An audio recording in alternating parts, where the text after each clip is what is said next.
Gloria, Gloria, Gloria in excelsis, Gloria, Gloria, Gloria in excelsis, Gloria, Gloria, Gloria in excelsis, Gloria in excelsis Deo.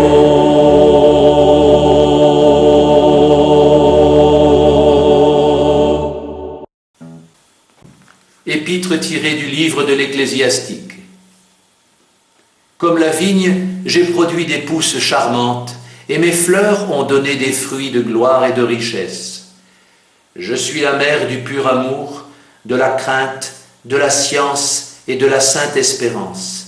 En moi réside toute la grâce de la doctrine et de la vérité, toute l'espérance de la vie et de la vertu. Venez à moi, vous tous qui me désirez, et rassasiez-vous de mes fruits, car penser à moi est plus doux que le miel, me posséder plus doux qu'un rayon de miel. Mon souvenir subsistera d'âge en âge, ceux qui me mangent auront encore faim, ceux qui me boivent auront encore soif. Celui qui m'écoute ne sera pas déçu, et ceux qui agissent par moi ne pécheront point. Ceux qui me mettent en lumière auront la vie éternelle.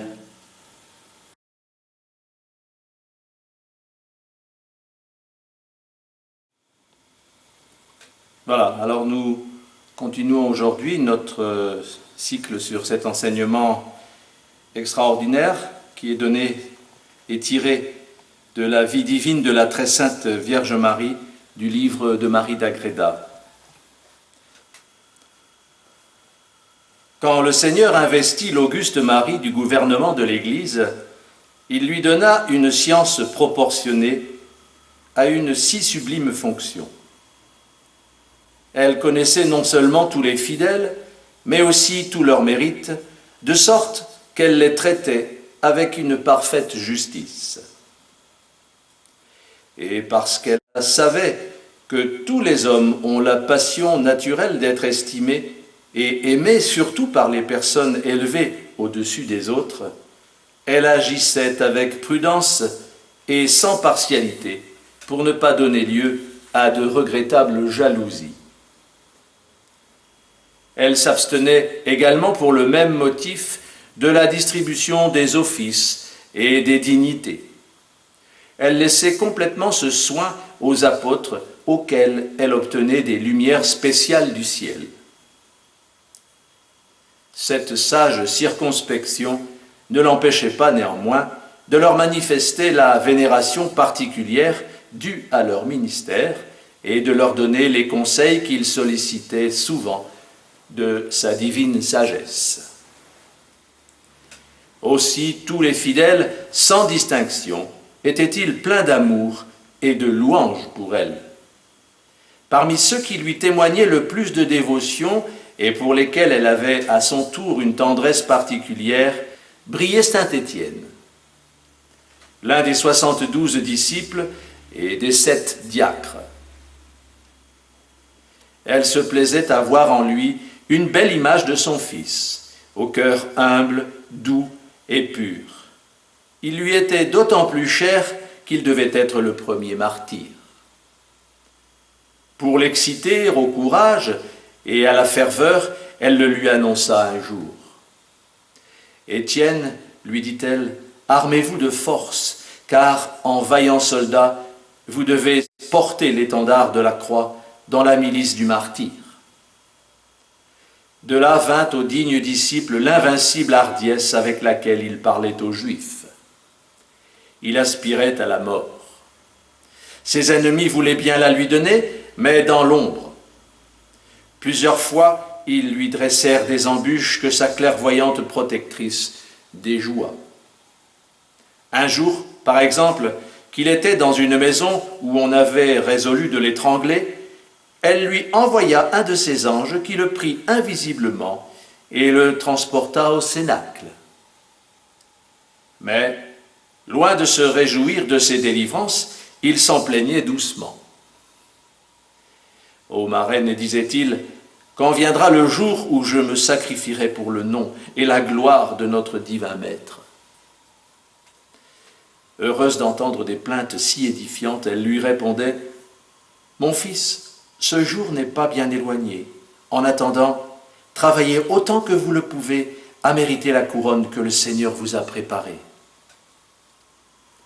Bientôt après, en effet, il fut accusé d'avoir blasphémé contre Dieu et contre Moïse et traîné à la salle du conseil où siégeaient les prêtres, juges de cette cause. Avant qu'il y arrivât, son attentive protectrice lui envoya un de ses anges pour l'animer au combat qui s'apprêtait.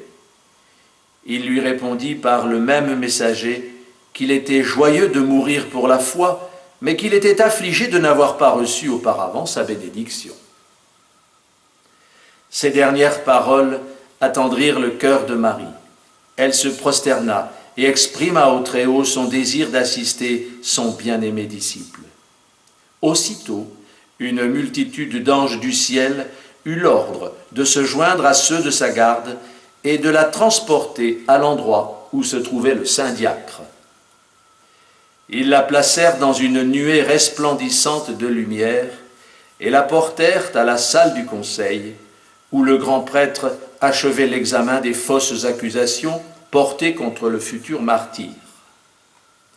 Étienne, seul, eut la faveur de la voir en l'air, revêtu d'une gloire dont un rayon tombé sur son visage le rendit éclatant de beauté, de sorte qu'il parut, même à ses ennemis, semblable à un ange, comme le dit saint Luc, dans son Acte des Apôtres.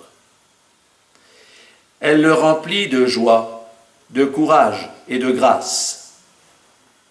Inspiré du Saint-Esprit dont elle avait demandé pour lui l'assistance, il adressa à ses juges un discours aussi véhément que lumineux, qui confondit leur orgueil.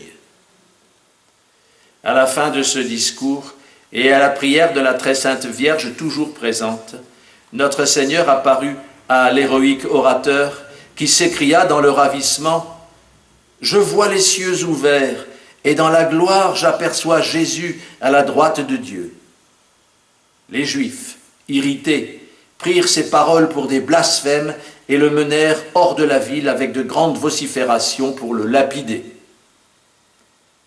Au moment où il commençait à subir cette violence, l'auguste Marie lui donna sa bénédiction et ordonna à tous les anges de sa garde, excepté un, de l'aider dans son martyre. Les anges du ciel qui l'avaient porté la remirent dans le cénacle de la même manière. De là, par une vision spéciale, elle assista à toutes les circonstances de ce drame sanglant et ne cessa pas de prier, même avec beaucoup de larmes, pour celui qui en était l'admirable héros. Près d'expirer, il dit « Mon Dieu, recevez mon esprit. » Puis s'étant mis à genoux, il ajouta « Seigneur, ne leur imputez pas ce péché. » La très sainte Vierge s'associa à ces dernières paroles, heureuse de ce que le fidèle disciple imitait si parfaitement son divin Maître. Dès qu'il eut expiré, elle ordonna à ses anges de conduire son âme au ciel, où Jésus-Christ l'accueillit par ces paroles de l'Évangile. « Parce que vous m'avez confessé parmi les hommes, je vous reconnaîtrai devant mon Père. » Tous les habitants du paradis le félicitèrent de son triomphe et en éprouvèrent même une joie accidentelle. Leur reine y participait par une vision. Elle en remercia le Très-Haut, et les anges revenus du ciel la remercièrent à son tour de toutes les faveurs qu'elle avait faites au saint martyr. Ce jour même, elle pourvut à sa sépulture, ordonna qu'on recueillît son sang pour le vénérer, et se fit apporter la petite croix qu'il avait sur lui, car on en portait déjà, à l'exemple de la très sainte Vierge, qui avait institué cette dévotion depuis la Pentecôte. Enfin, elle loua la sainteté du jeune martyr dans l'assemblée des fidèles, auquel elle le présenta comme un modèle de la constance qu'ils devaient déployer eux-mêmes. En effet, les démons furieux de cet exemple d'intrépidité avaient inspiré aux princes et aux magistrats juifs d'exterminer tous les chrétiens sous prétexte de zèle pour la loi de Moïse. La persécution fut violente, mais la reine de l'Église veilla à ce qu'elle ne ravageât pas les âmes. Après avoir consigné en enfer pendant 8 jours les démons qui l'avaient provoqué, elle fortifia les apôtres qui restèrent à Jérusalem, où elle fut pour eux une conseillère d'autant plus sûre qu'elle connaissait l'avenir avec plus de certitude. Quant aux disciples trop nombreux, pour se cacher dans la ville, elle fut d'avis qu'ils se dispersassent dans la Judée où, sur les conseils et par son appui, ils ne craignaient pas de prêcher Jésus crucifié. Dans les épreuves qu'ils eurent à traverser, elle les secourait par le ministère des anges, qu'elle leur envoyait avec ordre de les encourager, et même de les porter, comme il arriva à Philippe sur le chemin de la ville de Gaza. Elle fut enfin le soutien des fidèles qui étaient présents, sans oublier les absents. Elle aidait par ses anges ceux qui étaient à l'article de la mort et ne les négligeait pas quand ils étaient descendus en purgatoire. Elle veillait aux besoins de chacun comme s'il eût réclamé seul sa sollicitude. Semblable au soleil qui éclaire et chauffe et vivifie tout ce qui est sur la terre, sans se lasser, sans rien oublier et sans perdre son éclat, elle dirigeait les enfants de l'Église en conservant une parfaite tranquillité au milieu de tant de labeur, de tribulations et de soucis. Elle savait enfin mettre tant d'ordre dans ses occupations extérieures qu'il lui restait du temps pour les pieux exercices où elle renouvelait sa participation à la divinité. Aussi agissait-elle avec une telle plénitude de sagesse et de sainteté que, simple créature, elle semblait toujours cesser de l'être. Sa propre excellence ne l'élevait pas plus que l'adversité ne la troublait. Merveilleusement bonne, indulgente, douce, majestueuse et sévère selon les cas, elle était en tout la vivante image de son Fils agissant. Ce fut alors qu'elle eut l'idée d'un abrégé des vérités de la religion que tous les fidèles puissent facilement apprendre, qui les unit tous sans différence essentielle et qui fut la colonne de l'Église. C'était Dieu qui lui avait inspiré ce projet, mais avant de travailler à son exécution, elle s'y prépara par 40 jours de prière et de jeûne, à l'exemple de Moïse. « Dieu éternel, dit-elle un jour, il n'est pas de votre sagesse de laisser imparfaites les œuvres de votre droit. Achevez donc celles de l'Église, que les péchés des mortels ne vous empêchent pas, puisque la voix de leur malice ne crie pas si haut que le sang de votre Fils. Daignez remplir de votre esprit Pierre et les autres apôtres, afin qu'ils fixent dans un ordre convenable tout ce qui doit être l'objet d'une croyance commune. Notre Seigneur Jésus-Christ descendit du ciel et apparut à sa très sainte mère avec une gloire immense. Je puis, dit-il, et je veux donner à l'Église tous les secours nécessaires, et c'est vous, ma mère, qui m'y déterminerez. Je ne refuserai rien à vos demandes et à vos désirs. Pendant que son fils lui adressait ces paroles, la bienheureuse Marie s'était prosternée dans l'adoration. Il la releva aussitôt, la combla de joie et eut avec elle de mystérieux entretiens qui calmèrent les inquiétudes de son zèle pour l'Église. Non seulement il lui promit d'assister les apôtres dans la composition du symbole de la foi, mais encore il lui révéla les paroles qu'il lui suggérait. Il voulut qu'elle souffrît humblement d'être désignée dans un article d'une manière si glorieuse. Il l'enrichit de nouveaux dons, la bénit et s'en retourna à la droite de son Père. De là, il inspira à Saint Pierre et aux autres apôtres le dessein de faire ensemble le symbole. Ils en conférèrent avec la très sainte Vierge, et il fut convenu qu'ils s'y prépareraient par 10 jours de prière et de jeûne. Le jour venu, Saint Pierre exposa brièvement les motifs de cet abrégé. Il dit la messe et communia l'Auguste Marie et les apôtres. Tous ensuite se prosternèrent et invoquèrent le Saint-Esprit. Peu de temps après, un grand bruit fut entendu. Le cénacle resplendit de lumière, et tous furent remplis du Saint-Esprit. Alors la reine de l'Église invita les apôtres à exprimer chacun un article suivant l'inspiration divine.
Je crois en Dieu, le Père Tout-Puissant, Créateur du ciel et de la terre, et en Jésus-Christ, son Fils unique, notre Seigneur, qui a été conçu du Saint-Esprit, est né de la Vierge Marie, a souffert sous Ponce Pilate, a été crucifié, est mort, a été enseveli, est descendu aux enfers, le 3e jour est ressuscité des morts, est monté aux cieux, est assis à la droite de Dieu le Père Tout-Puissant, d'où il viendra juger les vivants et les morts. Je crois à l'Esprit Saint, à la Sainte Église catholique, à la communion des saints, à la rémission des péchés, à la résurrection de la chair, à la vie éternelle. Amen.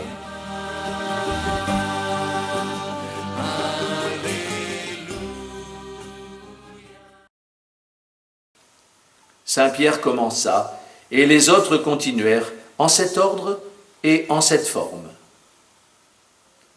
Saint Pierre disait « Je crois en Dieu, le Père Tout-Puissant, Créateur du ciel et de la terre. » Puis Saint André « Et en Jésus-Christ, son Fils unique, notre Seigneur. » Puis Saint Jacques le Majeur, qui a été conçu du Saint-Esprit, qui est né de la Vierge Marie. Puis Saint Jean, qui a souffert sous Ponce Pilate, qui a été crucifié, qui est mort, qui a été enseveli. Puis Saint Thomas, qui est descendu aux enfers et le 3e jour est ressuscité des morts. Puis Saint Jacques le Mineur, qui est monté aux cieux, qui est assis à la droite de Dieu le Père Tout-Puissant. Puis Saint Philippe, et qui viendra juger les vivants et les morts. Puis Saint Barthélemy, je crois au Saint-Esprit. Puis Saint Matthieu, à la Sainte Église catholique, à la communion des saints. Puis Saint Simon, à la rémission des péchés. Puis Saint Thaddée, à la résurrection de la chair. Et enfin Saint Matthias, à la vie éternelle. Ainsi soit-il. Aussitôt que ce symbole fut fini, le Saint-Esprit l'approuva par ces paroles. Vous avez bien déterminé. Tous rendirent des actions de grâce au Seigneur et la très sainte Vierge. Pour donner l'exemple, s'agenouilla aux pieds de Saint Pierre en disant « Moi, chétif vermisseau de terre, en mon nom et au nom des fidèles de l'Église, je donne mon adhésion aux vérités que vous venez de définir, et je bénis le Très-Haut dont elles procèdent. » Après cette profession de foi, elle baisa la main des apôtres. Pendant 22 ans, depuis la résurrection de mon Fils Sauveur, je vivais au service de l'Église, avec charité. Après avoir tant veillé sur l'Église de Jésus, qui fleurissait partout, Elle se hâta ensuite de faire, avec l'aide des anges, une multitude de copies de ce symbole. Elle en envoya aux disciples dispersés, à ceux qui étaient près des fidèles, à ceux qui étaient loin par des anges, qui la leur remettaient en leur apparaissant ou les déposaient dans leurs mains avec des lumières intérieures. Les apôtres distribuaient aussi à Jérusalem et aux environs les copies qu'ils avaient faites eux-mêmes. À tous furent dites l'origine et les circonstances divines du symbole. Ainsi, fut-il reçu partout avec la plus grande vénération. Pour l'exciter, du reste, le Saint-Esprit descendait sur ceux qui avaient pour lui une plus vive dévotion, les environnait de lumière et les remplissait d'une science merveilleuse. Il arrivait aussi que l'application d'une copie guérissait les malades, chassait les démons et même ressuscitait des morts.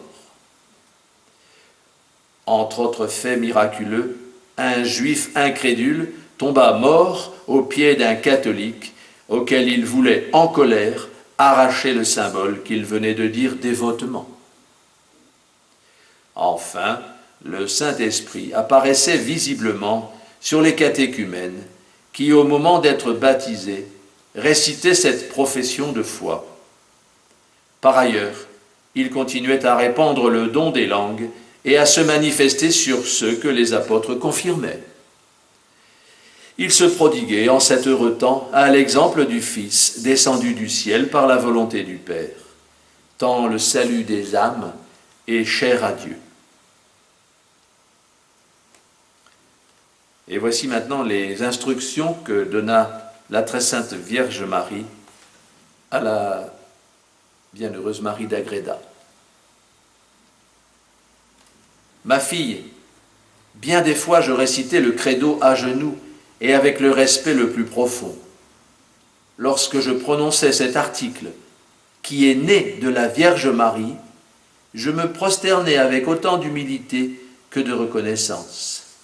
En ces actes, mon intention était aussi de réparer l'irrévérence avec laquelle des paroles si vénérables devaient être prononcées plus tard.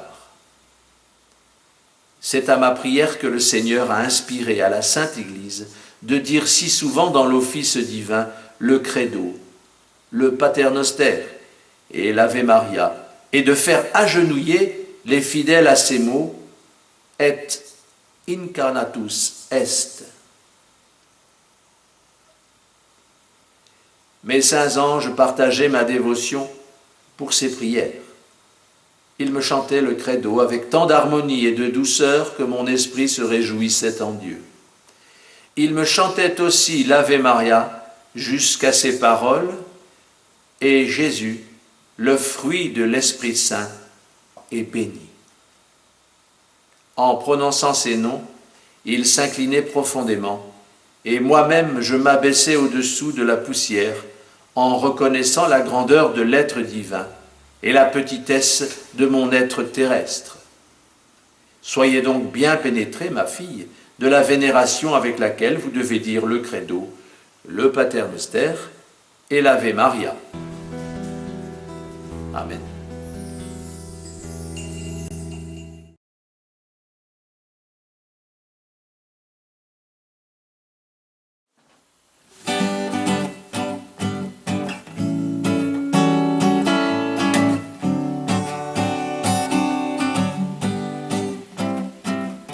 Le Fils de l'homme tient une fleur, c'est le beau lys du Sacré-Cœur, imbibé de roses et d'amour. Il vient pour annoncer l'amour. Il revient au nom des martyrs. Il revient chez nous pour nous dire: oh, faites le don de vous-même et dites partout que Dieu nous aime. Venez car il n'est pas trop tard. Venez chercher la pièce rare, sublime, suprême et unique. Écoutez déjà la musique. Le Fils de l'homme tient une fleur. C'est le beau lys du Sacré-Cœur, imbibé de roses et d'amour. Il vient pour annoncer l'amour. Et sur le marchepied des gloires, cela vous pouvez bien me croire. Venez donner la main au Père, car il redescend sur la terre. Oui, c'est la fête au paradis, pour le retour de Jésus-Christ. L'avènement à Moriani, préparez la table aujourd'hui. Le Fils de l'homme tient une fleur. C'est le beau lys du Sacré-Cœur, imbibé de roses et d'amour. Il vient pour annoncer l'amour. Voici que Sainte Bernadette vient éponger toutes les dettes de l'humanité tout en fête. Elle vient chez nous pour faire la fête. Marie rappelle ses bergères et elle en fait des messagères. Acceptez-vous comme vous êtes, ils viennent chez vous pour faire la fête. Le Fils de l'homme tient une fleur. C'est le beau lys du Sacré-Cœur, imbibé de roses et d'amour. Il vient pour annoncer l'amour. Voici le marchepied d'amour, car le Père descend aujourd'hui. L'événement c'est Moriani, préparez la table aujourd'hui. Le Fils de l'homme tient une fleur.